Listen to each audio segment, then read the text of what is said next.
अस्सलाम वालेकुम and welcome to Ahmad skills YouTube channel. आज की क्लास में हम अपने टैब बार के column tools, line tools, break tools और हाइफिनेशन टूल्स को मुकम्मल डिटेल के साथ पढ़ेंगे। और आज की क्लास में आपको असाइनमेंट भी दी जाएगी जो कि आपको इस क्लास के लास्ट पे बताया जाएगा। तो उससे पहले अगर आपने मेरे चैनल को सब्सक्राइब नहीं किया तो उसे सब्सक्राइब कर लें और बेल आइकन पे लाजमी क्लिक कर दें। और अगर आज की क्लास पसंद आई तो लाइक और शेयर करना मत भूलना। तो चलते हैं हम आज की क्लास की तरफ। ये हमारे पास लेआउट के ये कॉलम के टूल्स हैं। कॉलम क्या करता है, यानी जो हमारे पेज है या डॉक्यूमेंट है जो 3 लिखी उसको कॉलम में तब्दील कर देगा। यहाँ पे जैसे आप क्लिक करोगे यहाँ पे आपके पास ऑप्शन आ जाएंगे 1 कॉलम, यानी जैसे हमारे पास सिंगल कॉलम है ये तो ये एक ही है। उसके बाद 2 कॉलम अगर आप करना चाहते हैं क्लिक कर दें तो ये क्या होगा, आपके जो पेज होगा उसको 2 हिस्सों में डिवाइड कर देगा। उसके बाद नेक्स्ट ऑप्शन है तो ये क्या कर देगा कि आपके पेज को 3 कॉलम यानी 3 हिस्सों में तब्दील कर देगा। इस तरह लेफ़्ट करोगे तो क्या होगा कि लेफ़्ट पे जो होगा आपकी थोड़ी तहरीर आएगी और जो दूसरा हिस्सा होगा वो ज़्यादा हिस्सा आपका तहरीर का होगा। इस तरह नेक्स्ट ऑप्शन आता है राइट पे, यानी यहाँ पर उसके उलट हो जाएगा कि आपके लेफ़्ट वाली साइड पे ज़्यादा आपके पास हिस्सा होगा वर्क का और दूसरा साइड थोड़ा होगा। ये अक्सर आपने मैगज़ीन वगैरह देखे होंगे तो वहाँ पर इस तरह के आपके पास कॉलम बने होते हैं। इसके बाद आप कॉलम पे जाएं, मोर कॉलम पे क्लिक करें तो हमारे पास मज़ीद ऑप्शन आ जाते हैं। सबसे पहले यहाँ पर वही जो हमारे प्रीसेट बने बनाए हैं तो यहाँ पर आपको वो ऑप्शन मिल जाएंगे। यहाँ पर आपको प्रीव्यू नज़र आ रहा होगा। उसके बाद नंबर ऑफ़ कॉलम कितने रखना चाहते हैं आप यहाँ से भी दे सकते हैं, यानी अगर आप 5 चाहते हैं तो यहाँ से 5 पे क्लिक कर दें। और यहाँ से अगर आप राइट टू लेफ़्ट करेंगे तो ये करेगा कि राइट से आपका हिस्सा थोड़ा सा कम कर देगा, बाकी हिस्सा आपको ज़्यादा दे देगा। जैसे यहाँ पे अनचेक कर दें और यहाँ पे लाइन बिटवीन, यानी जैसे यहाँ पर आपको प्रीव्यू नज़र आ रहा है तो जैसे ही इसने 2 हिस्सों में डिवाइड किया, दरम्यान में कोई लाइन नहीं है तो आप यहाँ से लाइन बिटवीन भी कर सकते हैं। तो ये क्या होगा, यहाँ से आप प्रीव्यू दे सकते हैं कि जितने कॉलम होंगे हर कॉलम में लाइन आएगी और आपने जितने भी कॉलम लिए हैं उसके उतने ही नंबर कॉलम के यहाँ पर आपको नज़र आएंगे। यानी टोटल हमारे पास 5 थे तो यहाँ पर 5 आ गए। उसके बाद यहाँ पर आपके पास ऑप्शन आता था स्पेसिंग का, यानी एक कॉलम से दूसरे कॉलम में जो फासला है वो कितना हो, कम या ज़्यादा आप यहाँ से कर सकते हैं। तो यहाँ से आप मज़ीद कम कर सकते हैं तो आपके पास वर्क एरिया थोड़ा सा बढ़ जाएगा। उसके बाद यहाँ पे आप इक्वल कॉलम की विड्थ पे अगर क्लिक किया हुआ है तो क्या होगा कि जितने भी आप कॉलम बनाएंगे वो एक ही साइज़ के बनेंगे। आप अगर इक्वल पे अनचेक कर देते हैं तो यहाँ से अब आप अपनी मर्ज़ी से भी हर कॉलम को बड़ा छोटा अपनी मर्ज़ी से एडजस्ट कर सकते हैं।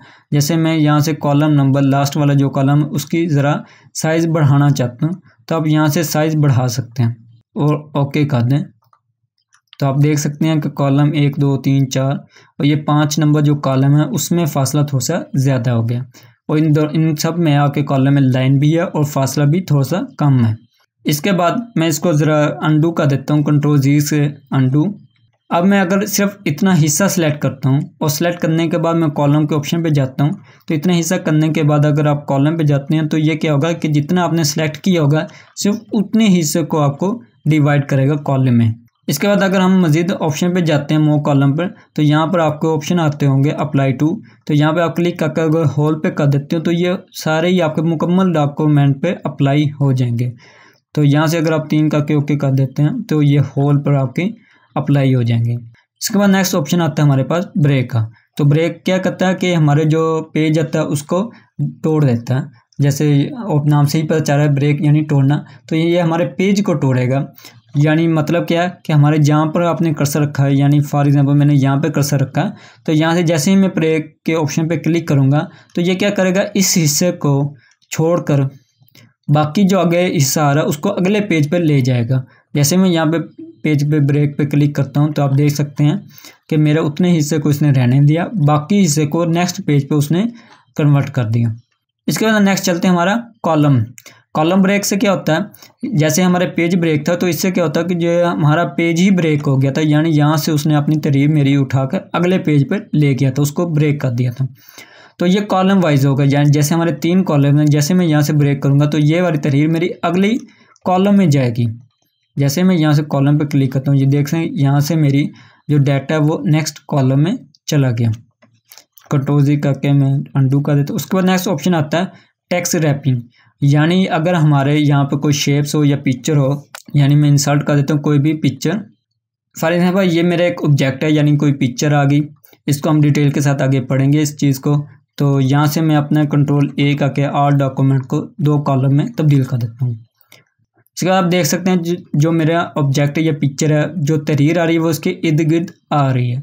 तो इसको अगर आप ब्रेक करना चाहते हैं कि वो आपके ऑब्जेक्ट के साथ ना आए बल्कि आगे चली जाए, यानी मैं अपने कर्सर को यहाँ पर ले आता हूँ और यहाँ से मैं अपने टेक्स्ट रैपिंग पे क्लिक कर देता हूँ। तो ये क्या करेगा, जो मेरा ऑब्जेक्ट होगा उसके इर्द गिर्द जो तहरीर आ रही थी उसको ब्रेक करेगा और उस ऑब्जेक्ट के से आगे ले जाएगा। फॉर एग्जाम्पल मैंने यहाँ पर लिखा, यहाँ से कर्सर लेकर मैं टेक्स्ट रैपिंग करता हूँ, तो यहाँ से वो हमारे तब तक आगे लेकर जाएगा जहाँ तक पिक्चर या ऑब्जेक्ट मौजूद नहीं है, यानी जहाँ पे वो हमारा ऑब्जेक्ट ख़त्म हो रहा है उससे आगे ये रैपिंग ले जाएगा। उसके बाद हमारे पास मज़ीद ऑप्शन आते हैं नेक्स्ट पेज। तो ये यहाँ से भी आप क्लिक करोगे तो ये सारा का सारा आपका नेक्स्ट पेज पे चला जाएगा, यानी जैसे आपके यहाँ पे पेज ब्रेक था। इसके बाद नेक्स्ट ऑप्शन है हमारे पास लाइन नंबर का। तो इस ऑप्शन से क्या होता है कि हमारे जितने भी डॉक्यूमेंट में जितनी भी लाइनें हैं तो उस हर लाइन के साथ नंबर आ जाएगा। तो आप जैसे ही यहाँ पे क्लिक करके कंटिन्यूस पे क्लिक कर दोगे तो ये क्या होगा, कंटिन्यूस वाइज ही हमारे जितने भी लाइंस होंगी उनके साथ नंबर्स आ जाएगा। जैसे यहाँ पे 50 पे ख़त्म हो रही लाइन तो नेक्स्ट हमारी 51 से स्टार्ट हो रही है, तो लास्ट पे 99 आ रहा है और नेक्स्ट पेज से 100 लाइन नंबर आ जाएगी। तो इस तरह ये कंटिन्यूसली हमारी लाइन नंबर आ जाएगा। उसके बाद नेक्स्ट ऑप्शन आ जाता है रीस्टार्ट ईच पेज। जैसे आप यहाँ पे क्लिक करते हो तो लास्ट हमारा 99 पे ख़त्म हो रहा है, तो अगले पेज से ही नंबर 1 से ही स्टार्ट होगा। इसके बाद नेक्स्ट ऑप्शन आ जाता है सप्रेस फॉर करंट पैराग्राफ, यानी फॉर एग्जाम्पल मैंने इस पैराग्राफ पे क्लिक कर दिया तो यहाँ से मैं आकर सप्रेस पे क्लिक कर देता हूँ। तो ये क्या होगा कि जो नंबर्स आ रहे थे उसमें इस पैराग्राफ को इंक्लूड नहीं करेगा। इसी तरह मैं इस पैराग्राफ को नहीं करना चाहता तो आप यहाँ पे क्लिक करके सप्रेस पे क्लिक कर दो तो ये भी इंक्लूड नहीं होगा, यानी 9 नंबर पे ये ख़त्म हो रही है, 10 से ये वाला लाइन स्टार्ट हो रही है, इस तरह ये 18 से 19 से। अगर आप ये इंक्लूड करना चाहते हैं दोबारा उसी पैराग्राफ में कर्सर ले आएँ और यहाँ से ऑप्शन पे दोबारा ये अनचेक कर दें तो ये ख़त्म हो जाएगा। इसके बाद मैं इसको नन कर देता हूँ लाइन नंबर को। इसके बाद हमारे पास नेक्स्ट ऑप्शन है हाइफेनेशन का। सबसे पहले मैं अपने कॉलम को 1 में तब्दील कर देता हूँ। हाइफेनेशन क्या काम करती है, फॉर एग्जाम्पल मैंने यहाँ पे कुछ भी लिखा हुआ है, मैं अपने इदारे का नाम लिखता हूँ। फॉर एग्जाम्पल मैंने एक अपने इदारे का नाम लिखा है। तो हाइफेनेशन काम क्या करेगा, जैसे ही मैं यहाँ पे क्लिक करूँगा ये नन है, जब आप पहली दफ़ा चलाओगे तो नन नहीं होगा। जैसे आप यहाँ पे ऑटोमेटिकली क्लिक कर दोगे तो ये क्या करेगा, आप जैसे ही यहाँ पे ऑटोमेटिकली क्लिक करोगे तो ये क्या करेगा कि जो आपका नेक्स्ट वर्ड आ रहा होगा उसका कुछ हिस्सा यहाँ पे ले आएगा और डैश लेकर अगले हिस्से को अगली लाइन पे ले जाएगा।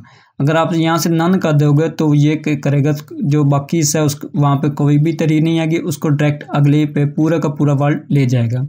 अगर आप कुछ डॉक्यूमेंट ऐसे बनाते हैं जहाँ पर आप इस चीज़ की ज़रूरत पड़ती है कि जहाँ पे वर्ड ख़त्म और उसके बाद डैशेज ही आ जाए, जहाँ से हमें पता चलता है कि इसका बाकी हिस्सा अगली लाइन पे है, तो यहाँ से आप ऑटोमेटिक पे क्लिक कर दो। तो यहाँ पर आप देख सकते हो कि जहाँ जहाँ हमारे ज़रूरत थी, यानी जैसे ये वर्ड है एम्बेड का, तो यहाँ पे EM यहाँ पर आ गया, उसके बाद डैश के बाद BED यहाँ पर नेक्स्ट चला गया। तो इस तरह हमारे जो बाकी हिस्सा होगा वो नेक्स्ट वर्ड में चला जाएगा, उसका कुछ हिस्सा पीछे आ जाएगा, तो उसको हाइफेनेशन कहते हैं। इसके बाद नेक्स्ट ऑप्शन आता है हमारे पास मैनुअल का। सबसे पहले आप हाइफेनेशन को नन कर दें और यहाँ से मैनुअल पे क्लिक कर दें। जैसे आप क्लिक करोगे तो वो आपको वर्ड बता देगा जहाँ जहाँ ये हाइफेनेशन अप्लाई हो रहा है। अगर आप चाहते हैं कि यहाँ पे ठीक है अप्लाई हो जाए, कुछ मसला नहीं, तो यहाँ पे यस कर दें तो वहाँ पे वो क्या होगा, अप्लाई हो जाएगा। नेक्स्ट ऑप्शन पे यहाँ नहीं करना चाहते तो नो कर दो, यहाँ पे अप्लाई नहीं होगा। जहाँ करना चाहते हो वहाँ यस कर दो, जहाँ नहीं चाहते आप वहाँ पे नो कर दो, बाकी कैंसिल कर दो। तो आप देख सकते हैं जहाँ जहाँ आपने यस किया था वहाँ आपका हाइफेनेशन अप्लाई हो जाएगा, जहाँ नहीं किया था वहाँ पे अप्लाई नहीं होंगे। उसके बाद नेक्स्ट ऑप्शन आ जाता है हमारे पास हाइफेनेशन ऑप्शन। यहाँ पे आप क्लिक कर दो ऑटोमेटिकली, अगर करना चाहते हो तो यहाँ पे ऑटोमेटिकली पर क्लिक कर दें। और अगर आप यहाँ से लिमिट सेलेक्ट करना चाहते हो तो यहाँ से लिमिट भी सिलेक्ट कर सकते हो, यानी उतने ही वर्ड आपके हाइफेनेशन करें, बाकी ना करें। तो यहाँ से आप अनलिमिटेड ही रखें, नो लिमिट पे क्लिक करके ओके कर दें। इसके बाद नेक्स्ट ऑप्शन आ रहे होंगे पैराग्राफ के इंडेंट और स्पेसिंग। ये वही ऑप्शन हैं, टूल्स हैं जो हमने पीछे होम टैब में यहाँ पढ़ लिए थे, लाइन एंड पैराग्राफ स्पेसिंग के और यहाँ इंक्रीज और डिक्रीज इंडेंट के पढ़ लिए थे, यहाँ पर वही है। मज़ीद आप यहाँ से वैल्यू भी देकर इंक्रीज डिक्रीज कर सकते हैं। बिफोर अगर आप चाहते हैं स्पेसिंग तो यहाँ से भी आप वैल्यू देकर बढ़ा सकते हैं। बाद में चाहिए आपको आफ्टर तो यहाँ से भी आप स्पेसिंग अपने डॉक्यूमेंट में बढ़ा सकते हैं। ये वाले जो हमारे ऑप्शन है ये अभी हाइड है। क्यों हाइड है क्योंकि हमने ना यहाँ पे पिक्चर ली हुई है ना ही शेप्स। जब हम पिक्चर या शेप्स लेंगे तो ये ऑन हो जाएंगे ऑटोमेटिकली, फिर हम इसका इस्तेमाल पढ़ेंगे। अब इसका समझिए आपका लेआउट का मुकम्मल ही आज की क्लास में हो चुका है। होम टैब भी आपका हो गया और लेआउट टैब भी आपका कंप्लीट हो चुका है। ये जब हम पिक्चर लेंगे ये दोबारा ही यही टूल्स देखने को मिलेंगे, तो तब हम इसको डिटेल के साथ इंशाल्लाह पढ़ेंगे। इसके बाद चलते हैं हम आज की अपनी असाइनमेंट की तरफ कि ये असाइनमेंट है जो यूनिवर्सिटी या कॉलेज में बनवाई जाती हैं कि वो उसी का ही सैंपल है। तो इसमें आपने जो फ़ॉन्ट का साइज़ रखना है वो 14 है और 12 है। 14 यानी जहाँ पर आपकी हेडिंग आ रही है ये बस यहाँ पे आपका 14 यूज़ हुआ, बाकी सारे ही आपके 12 होंगे। Font size time new Roman का सिंगल ही एक ही फ़ॉन्ट इस्तेमाल हुआ है। लाइन स्पेसिंग 1.0 और 2.0 की है। 2.0 बाद में सारी की सारी 2.0 ही है, यहाँ पर ही आपकी कम है तो यहाँ पे सिर्फ 1.0 के इस्तेमाल हुई है। बाकी मुकम्मल डॉक्यूमेंट के में आपकी 2.0 की होगी। पेज साइज़ A4 आपने पढ़ लिया, अब लिहाजा आप अप्लाई करोगे। मार्जिन आपका नैरो। उसके बाद फाइल नेम आपने द होलो मैन पोइम के नाम से आपकी फ़ाइल सेव करनी है। आज की क्लास में बस इतना ही। उम्मीद आज की क्लास पसंद आई होगी। पसंद आई हो तो लाइक और शेयर करना मत भूलना। अपनी दुआ में याद रखिएगा। मिलते हैं अगली वीडियो में, तब तक के लिए अल्लाह हाफिज़।